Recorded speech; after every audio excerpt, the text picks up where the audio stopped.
बीजेपीचं आज आंदोलन आहे, काय सांगणार? CJP हा आंदोलन जे आहे ते एक तरुण मुलांचं आहे, परंतु त्या आंदोलनाला सर्वपक्षी जर केला असता तर अजून जास्त फायदा झाला असता. काही मोजक्या एखादा पक्षाच्या काही विचाराच्या लोकांना घेऊन जर ते आंदोलन करतायत तर ते थोडंसं लिमिटेड झालं असं मला वाटतं.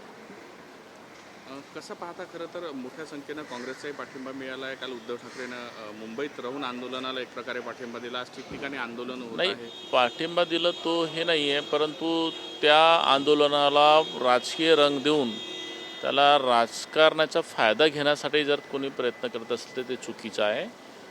ह्या तरुण मुलांचा आंदोलन तरुण मुलांच्याच हातात राहू द्यायला पाहिजे. कोणत्याही पक्षाच्या नेत्यांनी तो हायजॅक करू नये. आता एक अशी हल्ली एक प्रथा आलेली आहे, एखादा सरकारला बदनाम करायचा म्हणजे तर एखादा कोणता तरी नवीन तरुण मुलांचा विषय, महिलांचा विषय, असं कुठला तरी विषय घेऊन ते एखादा सरकारला बदनाम करायचा. नक्कीच सरकारवरती अंकुश लावण्याचा विरोधकाचा काम आहे. चुकलं तर त्या गोष्टी बोलायलाच पाहिजे, परंतु एखादा कुठलं तरी सहानुभूतीपूर्वक एखादा तरुणांचा विषय घेऊन म्हणा किंवा एखादा महिलांचा विषय घेऊन जर समजा असं राजकारण काही लोक करत असतील तर ते थोडंसं चुकीचं आहे असं मला वाटतं. राम भक्त विरुद्ध राम मंदिर चोर अशा पद्धतीचं आंदोलन उद्धव ठाकरेंनी पुकारलं आहे. कसं पाहता तुम्ही? चला,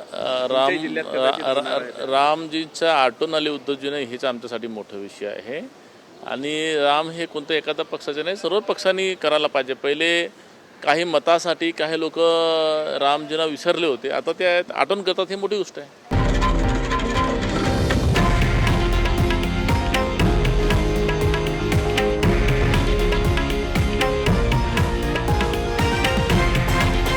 हे आहे देशातील नंबर 1 न्यूज नेटवर्क आणि आपण पाहत आहात TV9 मराठी, एकमेव.